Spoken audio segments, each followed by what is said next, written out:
ఓం శ్రీ సాయిరామ్. సాయి గ్రూపం కార్యక్రమానికి స్వాగతం. సాయి కథలు, వారి వాక్కులు ఎన్ని మార్లు విన్నా సరే తనివి తీరనటువంటిది.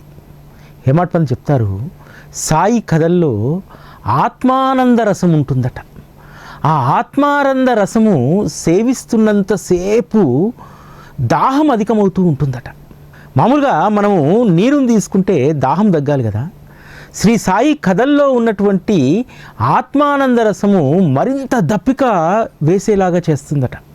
ఎందుకంటే ఒక కథ అయిపోగానే మరొక కథ వినాలనేటువంటి ఆత్మానంద దాహం మనకు పెరుగుతుంది. అందుకనే బాబా తన భక్తుల్ని ఎప్పుడూ కూడా ఆత్మానందంలో ఉంచుతారు. ఈ ఆత్మానందం ఎలా కలుగుతుంది?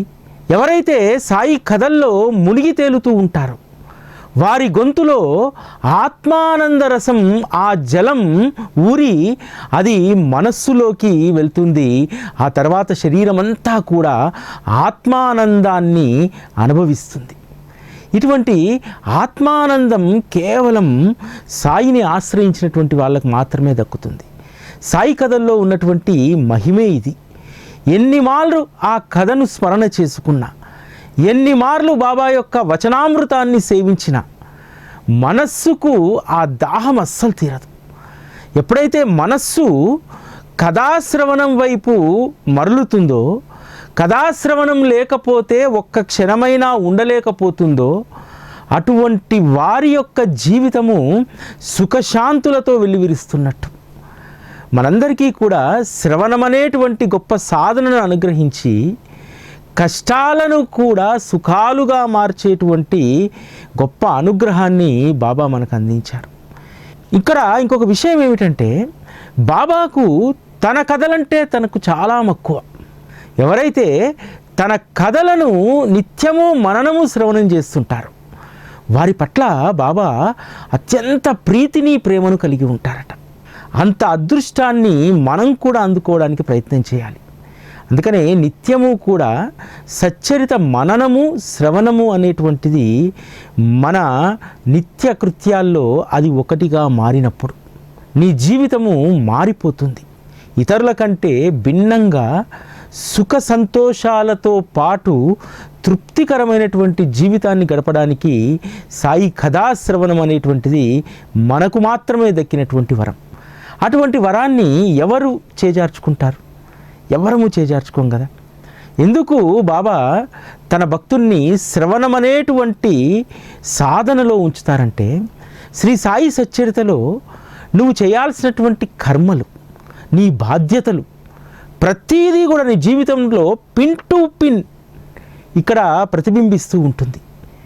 సచ్చరిత ఊరికే కోరికల కోసమో, లేకపోతే అందరూ చదువుతున్నారు కాబట్టి నేను ఒక 400 సార్లు చదవాలనుకునేటువంటి వాళ్లకు ఏమీ అర్థం కాదు.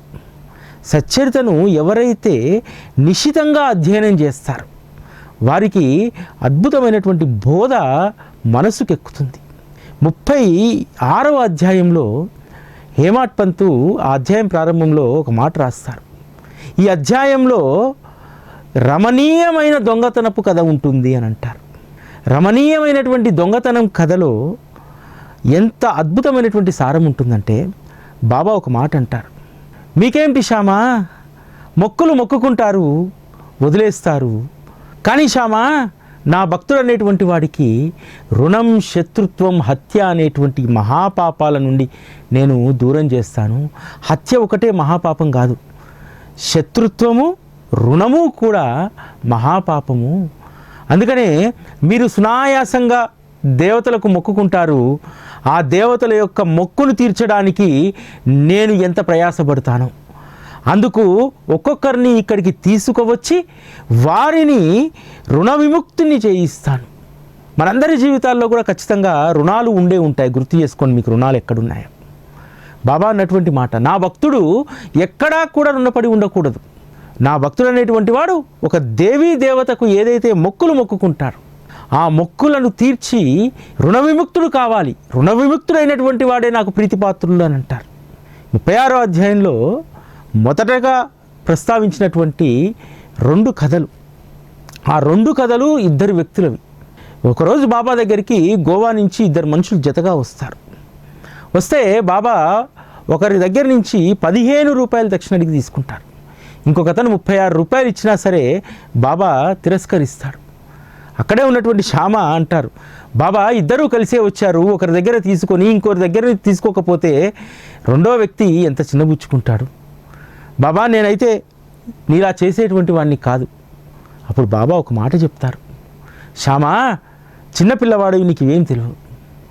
ఎవరైతే ఈ ద్వారకామయి మాతకు రుణపడి ఉంటారో వారి నుండే నేను డబ్బు స్వీకరించాలి. అంతే తప్ప అందరి వద్ద నుంచి డబ్బు ప్రోగు చేసుకొని నేనేం చేయాలి? డబ్బు పైన వ్యామోహం కలిగి ఉండడం అనేటువంటిది కూడా అకర్మనే. కాబట్టి నాకు భార్యా పిల్లలు సంసారం ఏముంది శ్యామ, నేను డబ్బు ఏం చేసుకోను. నేను ఎవరి వద్ద నుంచి అయినా సరే నేను తీసుకుంటున్నానంటే వారిని రుణ విముక్తిని చేయడానికి మాత్రమే తీసుకుంటున్నాను. శ్యామ అతని దగ్గర నుంచి 15 రూపాయలు ఎందుకు తీసుకున్నానని చెప్పి అడిగావు కదా. అతను దత్తస్వామి భక్తుడు, పేద కుటుంబంలో పుట్టాడు, ఉపాధి లేదు. దత్త భగవానుని ప్రార్థించాడు, అయ్యా నాకు ఉద్యోగం కనుక వస్తే మొదటి నెల జీతం నీకు సమర్పిస్తానని చెప్పి. ఉద్యోగం వచ్చి చాలా ఏళ్ళైంది, అయినా సరే మొక్కు చెల్లించలేదు. 15 రూపాయల జీతం కాస్త 30 అయింది, 30 కాస్త 60 అయింది, 60 కాస్త 100 అయింది, అయినా సరే మొక్కు చెల్లించలేదు. నా వద్దకు వచ్చి నన్ను శరణుజొచ్చినటువంటి వారిని నేను ముందు రుణ విముక్తులను చేస్తాను.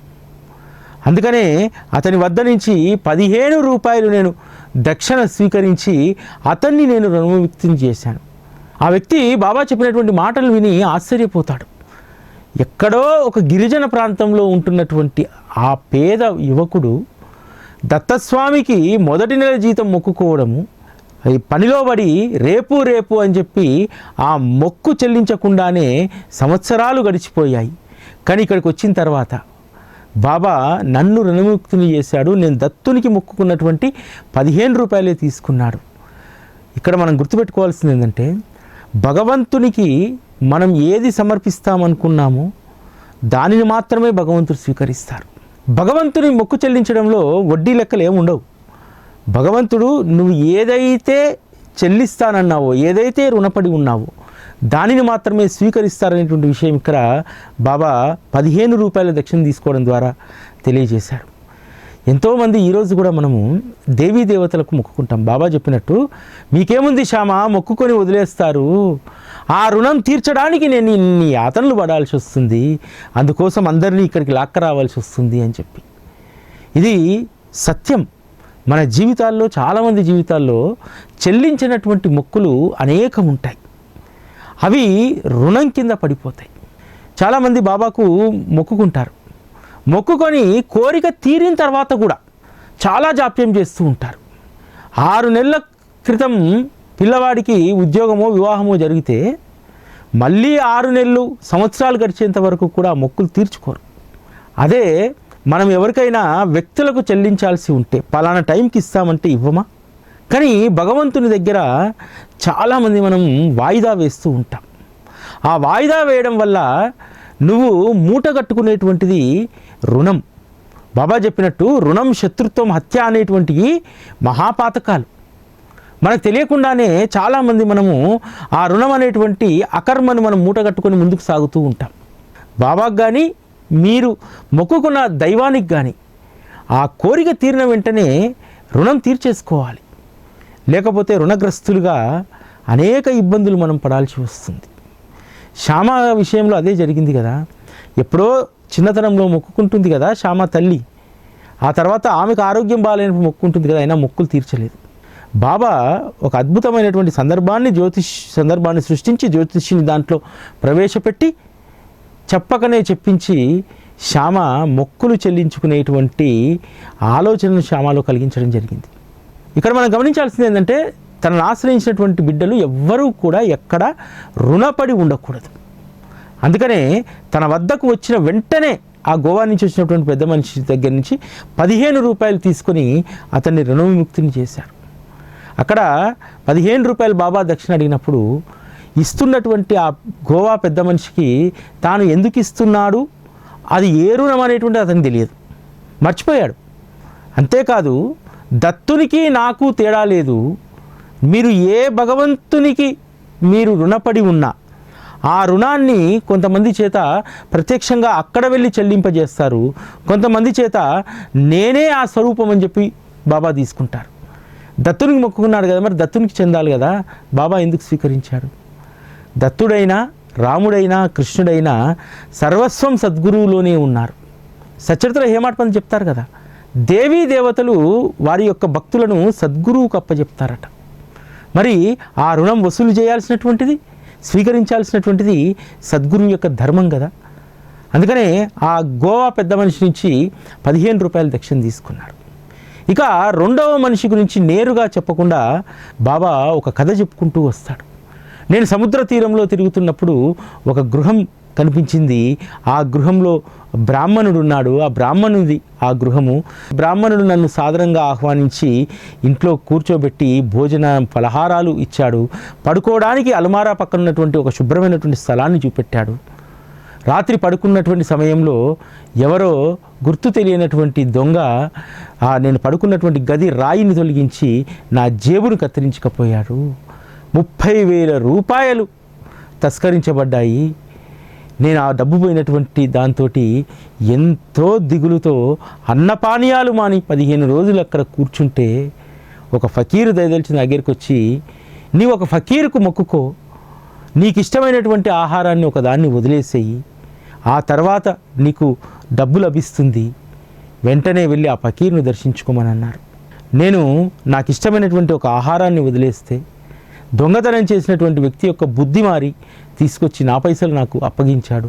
డబ్బు లభించిన తర్వాత ఓడరోవుకి వెళ్తే ఒక స్టీమర్లో ఉన్నటువంటి నావికుడు నన్ను తీసుకొని ఇక్కడ దింపాడు. ఇలా వెతుకుతూ వస్తుంటే ఈ ద్వారకామాయి కనిపించింది, ఇక్కడ ఉండిపోయాను అని అంటాడు. చాలా ఆశ్చర్యం వేస్తుంది శ్యామకి కథ విని. బాబా దగ్గర 30,000 రూపాయలు ఎలా ఉంటాయి? అసలు బాబా డబ్బు పోగు చేయడు. డబ్బు పోగు చేయడము, డబ్బు పైన వ్యామోహాన్ని పెంచుకోవడం అనేటువంటిది బాబాకి ఇష్టం లేదు. అందుకనే బాబా తన భక్తుడికి ధనాన్ని అంటనివ్వడు. నికార్సైనటువంటి మహల్సాపతి లాంటి వారికి ధనం అనేటువంటి దాన్ని అంటనివ్వలేదు. అనేక మంది మహల్సాపతికి ధనాన్ని ఇవ్వడానికి చూపినా సరే వాడు ధనం పట్ల వ్యామోహం లేనటువంటి వాడు, ధనంతో మహల్సాకు పని లేదు అని అంటారు. ఒకానొక సందర్భంలో హంసరాజ్ అనేటువంటి భక్తుడు మహల్సాపతి స్థితిని చూసి కొంత ధన సహాయాన్ని చేయాలనుకుంటాడు. బాబా ఎదుటనే ధన సహాయాన్ని చేయబోతే మహల్సా నిరాకరిస్తాడు. బాబా అంటాడు, మహల్సాకు ధనంతో పని లేదు అని అంటే అడుగుతాడు హంసరాజు, అయ్యా ఎందుకు అతన్ని ₹1 కూడా ముట్టనివ్వరంటే, అతను చేరుకోవాల్సినటువంటి ధామం వేరే ఉంది, అతను పొందాల్సినటువంటి ధనం కాదు మరొకటి ఉంది అని చెప్పి బాబా ఏ రోజు కూడా ధనాన్ని ముట్టనివ్వలేదు. అదేవిధంగా 36 రూపాయలు ఇస్తా అని చెప్పి ముందుకొస్తారు. ఎవరైతే ధనాన్ని పోగొట్టుకున్నాడో రెండో వ్యక్తి తన ఇంట్లో నమ్మిన బంటైనటువంటి వంట బ్రాహ్మణుడే తన దగ్గర ఉన్నటువంటి డబ్బులు నగలు అన్నీ దోసుకుని వెళ్తారు. బాబా చెప్పినట్టుగా ఆయన 15 రోజులు దుఃఖంతో కుమిలిపోయి అరుగు మీద కూర్చొని ఉంటే ఒక ఫకీర్ వచ్చి చెప్తాడు, నువ్వు షిరిడీలో ఉన్నటువంటి బాబాను ప్రాధేయపడు, ఆయనకు మొక్కుకో, ఒక ఇష్టమైన పదార్థాన్ని వదిలేయి అని చెప్పి. ఆ విధంగా చేస్తే ఆ బుద్ధి మారినటువంటి వంట బ్రాహ్మణుడు డబ్బు తీసుకొచ్చి అప్పగిస్తాడు. ఇక్కడ 36 రూపాయలు ఎందుకు తీసుకోలేదు? అతని దక్షిణ ఎందుకు బాబా స్వీకరించలేదు? అతని యొక్క దీక్ష ఆ డబ్బు దొరికేంత వరకు ఇష్టమైనటువంటి ఆహార పదార్థాన్ని వదిలేశాడు. అదే కృతజ్ఞత, అదే త్యాగం చేశారు కాబట్టి ఇక అతని రుణం లేదు. అందుకని అతని వద్ద నుంచి బాబా దక్షిణను స్వీకరించలేదు. ఎందుకంటే డబ్బు దొరికేంత వరకు కూడా ఆ వ్యక్తి భగవన్నామస్మరణలో ఉన్నాడు. ఎప్పుడెప్పుడు ధనం దొరుకుతుందా, దొరకగానే వెంటనే షిరిడీకి వెళ్ళాలి అనేటువంటి తలంపుతో ఉన్నారు. అటువంటి వ్యక్తే స్టీమర్ దగ్గరికి వస్తే ముందుగా అందులో ప్లేస్ లేదని చెప్పి అక్కడ ఉన్నటువంటి క్యాప్టెన్ ఎక్కించుకోడు. కానీ అందులో ఉన్నటువంటి మరొక సిపాయి ఉద్యోగి వారు నాకు తెలిసినటువంటి వారని చెప్పి అతన్ని గుర్తుపట్టి పైకి ఎక్కుమని చెప్తాడు. కానీ నిజానికి ఆ వ్యక్తి ఎవరో వీరికి తెలియదు. అంటే ఆ భక్తుడికి ఉపాయం చెప్పింది బాబానే, స్టీమర్ నిండిపోతే స్టీమర్లో ఎక్కించుకొచ్చింది బాబానే. అంటే ఒక భక్తుడి యొక్క ప్రయాణాన్ని బాబా ఎంత నిశితంగా గమనిస్తారనడానికి ఇదొక నిదర్శనం. బాబా తను జగమంతా నిండి ఉన్నాననేటువంటి సత్యాన్ని అనేక మంది భక్తులకు ఇటువంటి లీలల ద్వారా, లేకపోతే ఎక్కడో సముద్ర తీరంలో ఉన్నటువంటి ఆ గోవా పెద్ద మనిషికి ఎందుకు బాబా సహాయం చేయాలి, ఎందుకు అతని యొక్క బాధను తొలగించాలి? ఆర్తి కలిగినటువంటి భక్తుడితో, అదేవిధంగా రుణానుబంధం ఉన్నటువంటి భక్తుడితో బాబా ఎప్పుడూ కూడా వారి వెంటే ఉంటాడు. వారి యోగక్షేమాలు ఆయన చూస్తారు. బాబా క్రితం అధ్యాయంలో అప్పాసాహిబ్ చెప్తాడు కదా, ఇంటికి వచ్చి వాళ్ళ భార్యతో ఒక మాట చెప్తారు, నేను మీ యోగక్షేమాలు కనుక్కుందామని వచ్చాను. భక్తుడి యొక్క యోగక్షేమాలు ఎప్పుడూ కనుక్కుంటూనే ఉంటారు. బాబా పట్ల ఇంతటి విశ్వాసం కలగడానికి ఒక్కసారి బాబా యొక్క వచనాలు వింటే, ఆయన లీలలు కనుక మనం మనసుకు ఎక్కించుకుంటే ఎంత విశ్వాసం కలుగుతుందంటే అంత విశ్వాసం కలుగుతుంది. ఇదే అధ్యాయంలో అటువంటి కథే ఉంటుంది. సకారాం హరి ఔరంగాబాద్కర్ రెండవ భార్య సంతానం లేక అనేక రకాలైనటువంటి అవమానాలను భరిస్తూ ఉంటుంది. సంతానం కోసము తన ఇంటి ముందే ఉన్నటువంటి రాముడి మందిరంలో అనేక రోజులు సేవ చేసింది. అనేక మంది మహాత్ముల వద్దకు వెళ్ళింది. అక్కల్కోట మహారాజును సేవించుకుంది, గజానన్ మహారాజును సేవించుకుంది, మాణిక్ ప్రభును సేవించుకుంది. వారి కులదైవమైనటువంటి రేణుకామాతను మాహూర్గఢ్లో వెళ్ళి రాత్రులు ఆ మెట్లు కడిగేటువంటిది, చిమ్మ చీకట్లో అంత సేవ చేసుకుంది. అయినా సరే ఎక్కడా కూడా అనుగ్రహం దక్కలేదు. మరొకసారి ఇక్కడ ఆ మాట రిపీట్ అవుతుంది, దేవీ దేవతలు తమ భక్తులను సద్గురువుకు అప్పగిస్తారని చెప్పి. ఒకానొక రోజు ఆమె అదృష్టం పండి సోలాపూర్లో దాస్కన్ మహారాజు గారి యొక్క కీర్తన జరుగుతుంది. ఆ కీర్తనలో బాబా యొక్క లీలలు విని ఎలాగైనా సరే నేను షిర్డీకి వెళ్ళాలి, అక్కడ మాత్రమే నాకు అనుగ్రహం దక్కుతుంది అనేటువంటి విశ్వాసాన్ని కలిగి ఉంది. దాస్కన్ మహారాజు ఎక్కడికి వెళ్ళినా సరే అద్భుతమైనటువంటి కీర్తనలు చేస్తారు.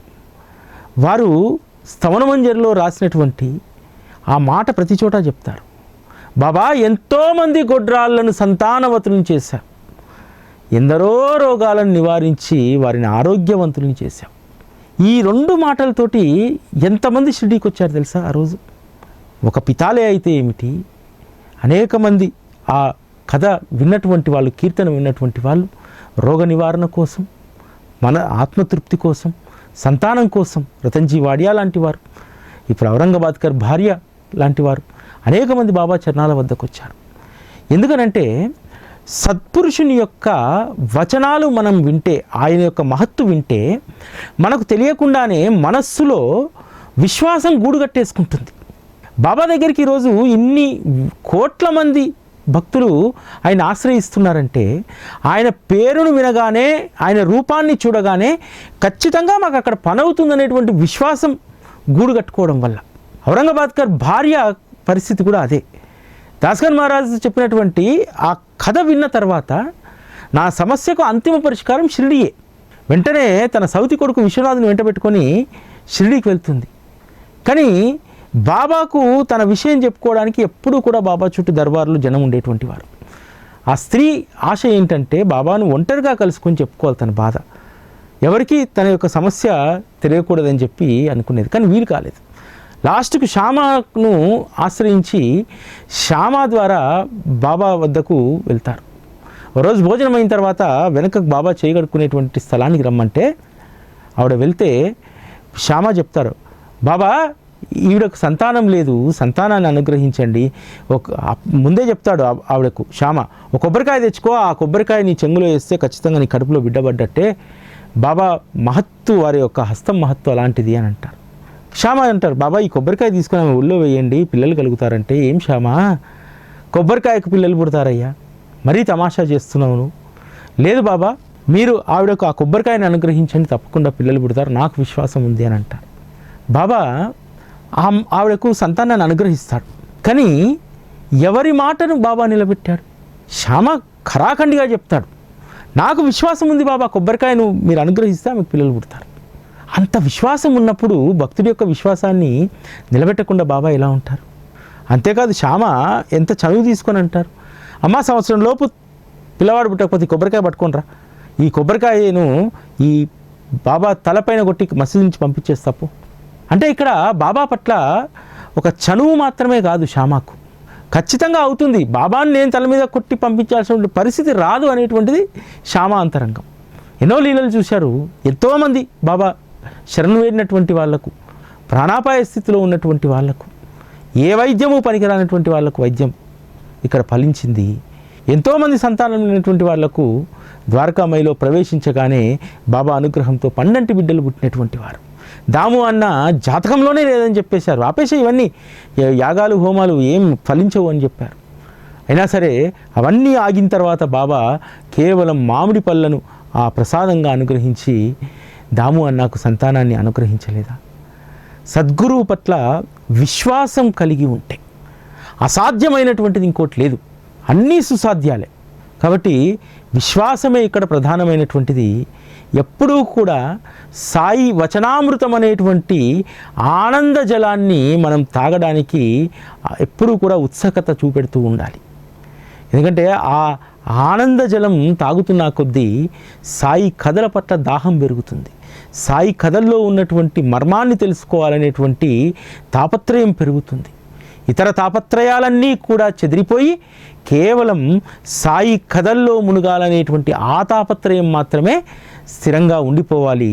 అటువంటి స్థితికి మనందరినీ బాబా తీసుకెళ్లాలని చెప్పి మనస్ఫూర్తిగా కోరుకుంటూ ఓం శ్రీ సాయిరామ్.